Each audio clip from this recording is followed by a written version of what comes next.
Assalamualaikum warahmatullahi wabarakatuh. Bagaimana kabarnya semuanya? Semoga kita semua dalam keadaan yang baik-baik saja, sehat selalu, dan stay safe ya. Baik, perkuliahan kita hari ini pada mata kuliah ekonomi makro, kita akan membahas tentang permasalahan makroekonomi. Sebenarnya permasalahan makroekonomi itu sangat banyak. Akan tetapi pada kesempatan kali ini kita akan membahas tentang inflasi, pengangguran, dan kemiskinan. Nanti kita akan bedah satu-satu kaitannya dengan 3 permasalahan yang ada di dalam masalah makroekonomi.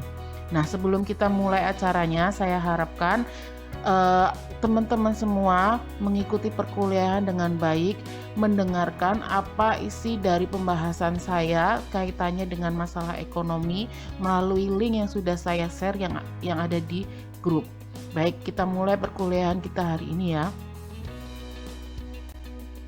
Yang pertama tentang inflasi. Inflasi diartikan sebagai kenaikan harga secara umum dan terjadi secara terus-menerus dalam jangka waktu tertentu. Nah, kenaikan harga dari satu atau dua barang saja itu tidak dapat dikatakan dengan inflasi, kecuali bila kenaikan itu meluas atau mengakibatkan terjadinya suatu akibat kenaikan harga pada barang lainnya. Nah, kebalikan dari inflasi disebut deflasi. Nah, indikator yang sering digunakan untuk mengukur tingkat inflasi adalah indeks harga konsumen atau IHK. Indeks ini yang mengukur rata-rata perubahan harga dari suatu paket barang dan jasa yang dikonsumsi oleh rumah tangga dalam kurun waktu tertentu. Nah, perubahan harga dari waktu ke waktu ini menggambarkan tingkat kenaikan inflasi atau dikatakan tingkat penurunan harga atau deflasi dari barang dan jasa apabila di situ tidak terjadinya suatu inflasi. Nah, penentuan barang dan jasa dalam IHK dilakukan atas dasar survei biaya hidup atau SBH yang dilaksanakan oleh Badan Pusat Statistik. Nah, kemudian oleh Badan Pusat Statistik atau BPS di sini akan memonitor bagaimana perkembangan harga dari barang atau jasa tersebut secara bulanan di beberapa kota, di pasar tradisional dan modern terhadap beberapa jenis barang dan jasa di setiap kota.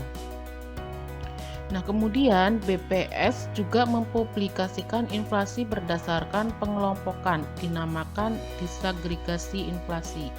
Nah, disagregasi inflasi tersebut dilakukan untuk menghasilkan suatu indikator inflasi yang lebih menggambarkan pengaruh dari faktor yang bersifat fundamental. Nah, di Indonesia sendiri disagregasi inflasi IHK tersebut dikelompokkan menjadi dua. Yang pertama inflasi inti. Nah, inflasi inti adalah komponen inflasi yang cenderung menetap atau prestis. Jadi di dalam pergerakan inflasi dapat dipengaruhi oleh faktor fundamental seperti interaksi permintaan dan penawaran. Terus kemudian lingkungan eksternal yaitu nilai tukar, harga komoditas internasional, inflasi mitra dagang, dan yang ketiga ekspektasi inflasi dari perdagangan dan konsumen. Nah, disagregasi yang kedua yaitu inflasi non-inti. Di sini dikatakan komponen inflasi yang cenderung tinggi volatilitasnya karena dipengaruhi oleh selain faktor fundamental. Nah, komponen inflasi non-inti ini terdiri dari yang pertama, inflasi komponen bergejolak atau volatile food, yang mana inflasi yang dominan dipengaruhi oleh shock atau kejutan dalam kelompok bahan makanan seperti panen, gangguan alam, atau indikator perkembangan harga komoditas pangan domestik maupun perkembangan harga komoditas pangan internasional. Nah, inflasi non-inti yang kedua yaitu komponen harga yang diatur oleh pemerintah atau administrative price. Jadi inflasi yang dominan dipengaruhi oleh shock atau kejutan berupa kebijakan harga pemerintah seperti harga BBM bersubsidi, tarif listrik, dan tarif angkutan. Nah, biasanya kalau sudah BBM naik, tarif listrik naik, terus akhirnya akan mengakibatkan tarif angkutan naik, kebutuhan-kebutuhan lainnya pun akan mengalami harga yang semakin naik. Nah, itulah yang dikatakan kaitannya dengan inflasi yang diatur oleh pemerintah. Kalau tadi ada indeks harga konsumen dalam mengukur tingkat harga. Nah, ada indikator lain yang digunakan dalam mengukur tingkat inflasi. Yang pertama yaitu indeks harga perdagangan besar atau IHPB. Nah, dalam indeks harga perdagangan besar ini adalah suatu harga transaksi yang terjadi antara penjual atau pedagang besar pertama dengan pembeli atau pedagang besar berikutnya. Nah, dalam hal ini dilihat dari jumlah besar pada pasar pertama atas suatu komoditas. Jadi tingkatnya dengan perdagangan besar antara para penjual pertama dengan para pembeli atau pedagang besar berikutnya. Nah, indeks yang kedua adalah indeks harga produsen atau IHP. Indeks ini untuk mengukur perubahan rata-rata harga yang diterima produsen domestik untuk barang yang mereka hasilkan. Nah, yang ketiga, deflator produk domestik bruto atau PDB. Nah, di sini menunjukkan besarnya perubahan dari semua barang baru, barang produksi lokal, barang jadi, dan jasa. Nah, deflator PDB dihasilkan dengan membagi DPD atas dasar harga nominal dengan PDB atas dasar harga konstan. Nah, yang terakhir indeks harga aset. Indeks ini untuk mengukur pergerakan harga aset antara lain properti, saham yang dapat dijadikan indikator adanya tekanan terhadap harga secara keseluruhan. Nah, itu indeks dalam mengukur tingkat inflasi berdasarkan International Best Practice. Nah, selanjutnya pengelompokan inflasi. Jadi inflasi ini diukur dengan IHK menggunakan harga konsumen, yang mana sebagai sampel diperoleh dari 82 kota, mencakup biasanya 462 barang dan jasa yang dikelompokkan ke dalam 7 kelompok pengeluaran. Nah, di sini kelompok apa saja? Yang pertama yaitu kelompok bahan makanan, kelompok yang kedua kelompok makan jadi, minuman, rokok, dan tembakau. Yang ketiga kelompok perumahan mencakup air, listrik, gas, dan bahan bakar. Keempat kelompok sandang. Kelima kelompok kesehatan. Keenam kelompok pendidikan, rekreasi, dan olahraga. Terus kemudian ketujuh kelompok transport, komunikasi, dan jasa keuangan. Nah, ada beberapa pasar tradisional, pasar modern, dan outlet yang setiap kota dipilih untuk mewakili harga-harga dalam kota tersebut. Tadi dari 82 kota misalkan seperti itu. Nah, data harga masing-masing komoditi diperoleh melalui wawancara langsung dari 3 atau 4 yang dijadikan sebagai responden dari pedagang eceran yang ditandatangani oleh petugas pengumpul data yang tadi saya sebutkan, yaitu melalui Badan Pusat Statistik. Nah, penarikan sampel ini secara purposif digunakan untuk melakukan pemilihan kota, pasar, outlet, responden, komoditas, dan kualitas dalam perhitungan IHK. Nah, hal ini yang dijadikan yang paling dominan dalam penentuan tingkat inflasi melalui pengelompokan yang saya sebutkan 7 dari kelompok tadi. Jadi sangat penting dalam mengendalikan inflasi. Karena apabila inflasi yang tinggi dan tidak stabil akan memberikan dampak negatif kepada kondisi sosial ekonomi masyarakat. Nah, inflasi yang tinggi akan menyebabkan pendapatan real masyarakat akan terus turun, Nah, kalau udah seperti itu, akhirnya menjadikan semua orang, terutama orang yang miskin, menjadi miskin.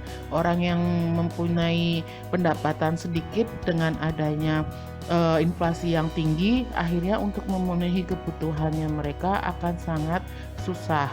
Nah, inflasi yang tidak stabil juga akan menciptakan ketidakpastian, terutama bagi pelaku ekonomi dalam mengambil keputusan. Nah, di sini inflasi yang tidak stabil akan menyulitkan keputusan masyarakat dalam melakukan konsumsi, investasi, dan produksi. Pada akhirnya akan menurunkan pertumbuhan ekonomi. Tingkat inflasi domestik yang lebih tinggi dibandingkan dengan tingkat inflasi di negara tetangga menjadikan tingkat bunga domestik real menjadi tidak kompetitif, sehingga dapat memberikan tekanan pada nilai rupiah. Nah, itulah kenapa tingkat nilai rupiah itu harus dikendalikan dari ketidakstabilan tadi, begitu ya. Permasalahan selanjutnya yang ada di dalam ekonomi makro yaitu pengangguran. Nah, masalah pengangguran ini memang sangat kompleks untuk dibahas dan merupakan isu yang sangat penting karena dapat dijadikan atau dikaitkan dengan beberapa indikator. Nah, kemudian indikator-indikator ekonomi yang mempengaruhi tingkat pengangguran antara lain yaitu yang pertama, pertumbuhan ekonomi negara bersangkutan. Yang kedua, tingkat inflasi serta besaran upah yang berlaku.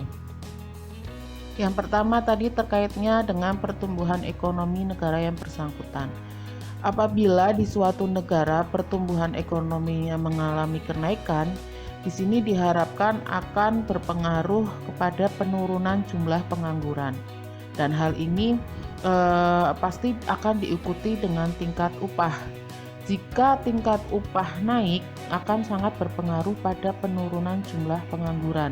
Sedangkan apabila tingkat inflasi tinggi, juga akan berpengaruh pada jumlah kenaikan pengangguran.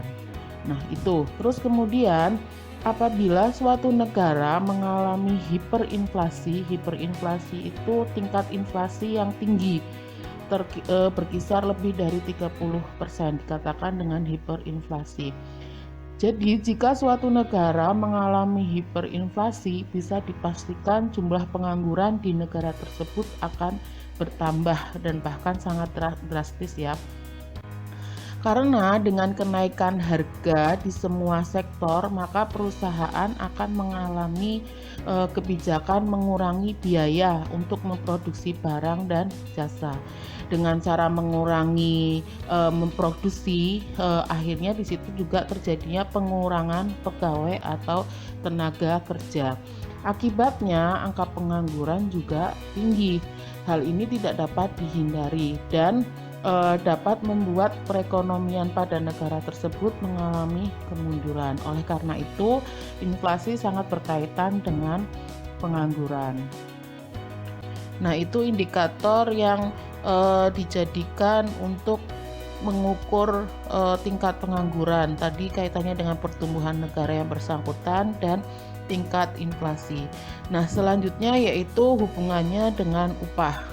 Nah, upah di sini masalah upah di sini adalah yang dilihat dari segi besaran upah itu sendiri. Nah, apabila tingkat upahnya itu rendah, secara tidak langsung berpengaruh pada tingkat pengangguran yang tinggi.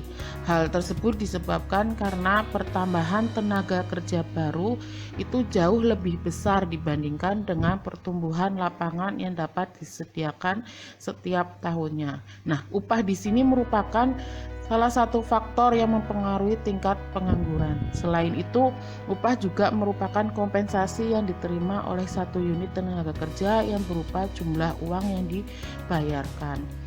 Jadi apabila di situ terjadi suatu misalnya ya, perusahaan tersebut ingin menambah tingkat produksinya. Nah, mau nggak mau dia harus menambah pegawai daripada harus menambah upahnya. Kalau sudah menambah upah berarti harus menambah jam. Nah, penambahan jam tersebut akhirnya dipengaruhi juga dengan tambahan upah. Jadi, lebih baik perusahaan itu akan menambah tenaga kerja baru dengan tingkat upah yang sama. Nah, sekarang kalau upahnya itu sedikit, maka para pegawai itu atau tenaga kerja itu lebih baik keluar dari perusahaan dan mencari perusahaan lainnya. Akan tetapi masa mencari perusahaan lainnya di sini timbullah suatu tingkat pengangguran. Nah, upah tenaga kerja di sini dibagi menjadi dua. Yang pertama, untuk pihak produsen, upah merupakan biaya produksi yang mesti ditekan serendah mungkin. Makanya contoh tadi itu pun menjadi suatu komitmen yang tinggi bagi pihak produsen, yang mana dia lebih baik menekan serendah mungkin biaya upah yang dikeluarkan daripada dia harus menambah jumlah upah lebih tinggi. Di sisi lain, untuk pihak pekerja, upah merupakan sumber penghasilan bagi dirinya dan keluarganya. Dengan demikian juga menjadi sumber pembelanjaan masyarakat. Jadi, apabila upahnya itu sedikit, akhirnya untuk memenuhi kebutuhan dirinya dan keluarganya itu juga sedikit.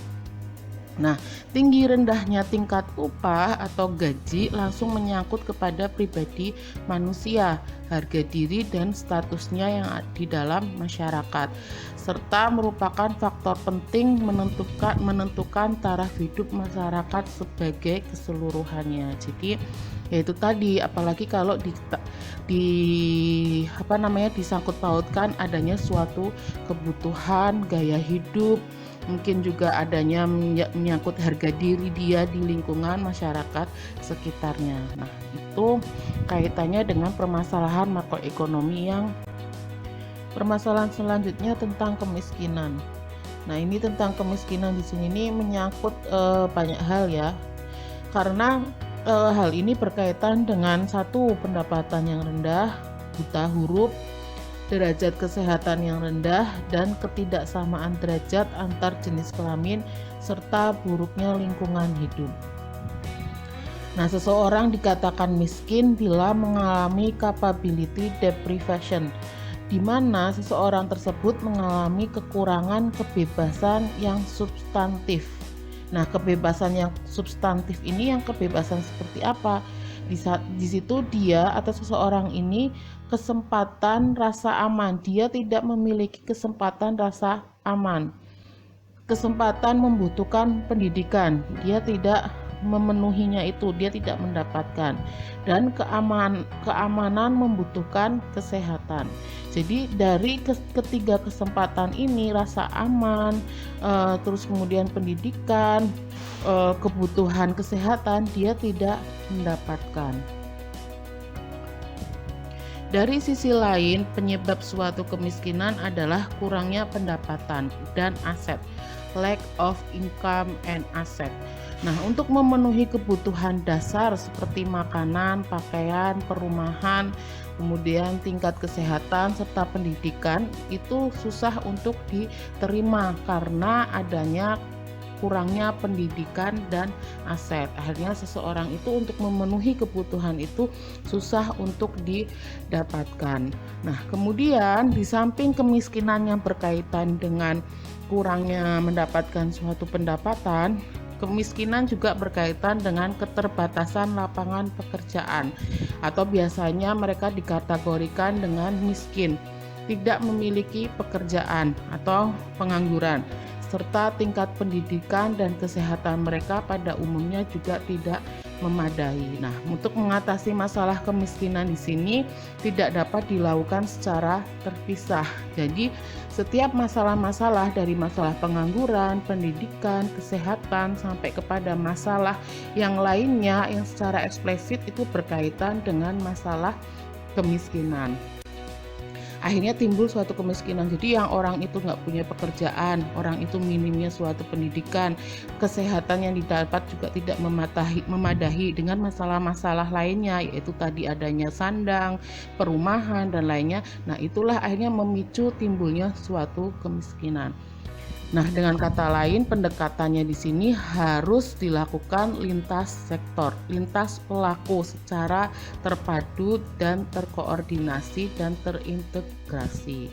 Nah, itu kaitannya dengan kemiskinan. Penjelasan terakhir kaitannya dengan masalah kemiskinan. Jadi pada dasarnya kemiskinan dapat dipahami dalam berbagai cara. Yang pertama, gambaran kekurangan materi. Nah, biasanya untuk mencakup kebutuhan pangan sehari-hari seperti sandang, perumahan, dan pelayanan kesehatan, kemiskinan dalam arti ini dipahami sebagai situasi kelangkaan barang dan pelayanan dasar karena kurangnya suatu materi yang dia dapatkan. Nah, yang kedua, gambaran tentang kebutuhan sosial. Di sini termasuk keterkucilan sosial, ketergantungan, dan ketidakmampuan untuk berpartisipasi dalam masyarakat. Hal ini termasuk pendidikan dan informasi. Nah, kaitannya dengan keterkucilan sosial biasanya dibedakan dari kemiskinan karena hal ini menyakup masalah-masalah moral dan politik dan tidak dibatasi pada bidang ekonomi. Dan gambaran yang ketiga yaitu gambaran tentang kurangnya penghasilan dan kekayaan yang memadai. Nah, kalau ini nih tergantung setiap individunya seperti apa ya. Kalau dia memiliki suatu pendapatan yang dirasa cukup untuk memenuhi kebutuhannya, apabila terjadi masalah kurang penghasilan, itu ya dirasa tidak menjadi suatu masalah. Nah, makna yang madai di sini ini berbeda maknanya. Jadi ya tadi yang saya katakan, apabila dirasa cukup dari pendapatan yang dia dapat, terus kemudian akhirnya masalah dari kurang penghasilan ini menjadi bukan suatu masalah. Nah, gambaran ini apabila terjadi dapat diatasi dengan cara mencari objek penghasilan di luar profesinya yang dia dapat sekarang.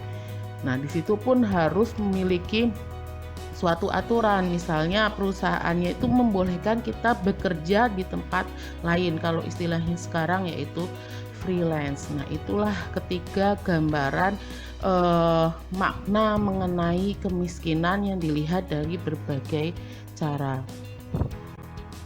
Oke, terakhir tadi tentang kemiskinan, berarti di situ terakhir penjelasan saya tentang permasalahan ekonomi makro yang ada di suatu negara. Sepertinya di setiap negara pasti memiliki permasalahan yang sama, tapi bagaimana negara itu mengeluarkan suatu kebijakannya untuk menyelesaikan permasalahan itu, baik itu inflasi, pengangguran, dan kemiskinan. Karena ketiga permasalahan ini sebenarnya ada hubungannya satu sama lain. Misalnya terjadinya inflasi, di situ pasti akan menimbulkan tingkat pengangguran karena seorang produsen akan mengurangi tenaga kerja, sumber daya alamnya untuk agar dia tidak mengalami dampak dari inflasi. Kalau sudah timbul suatu pengurangan, akhirnya timbul suatu pengangguran. Nah, kalau sudah timbul suatu pengangguran, akhirnya seseorang yang tadinya bekerja menjadikan dia tidak mendapatkan suatu pendapatan, akhirnya menimbulkan suatu kemiskinan. Nah, itulah maka dari ketiga permasalahan ini sebenarnya mempunyai hubungan satu sama lainnya. Baik, dirasa sudah cukup penjelasan materi dari permasalahan ekonomi makro. Nanti kita sambung lagi dengan materi yang lainnya yang mungkin saja ada hubungannya dengan permasalahan ekonomi makro. Kurang lebihnya saya minta maaf apabila ada satu kata kalimat yang dirasa salah. Wassalamualaikum warahmatullahi wabarakatuh.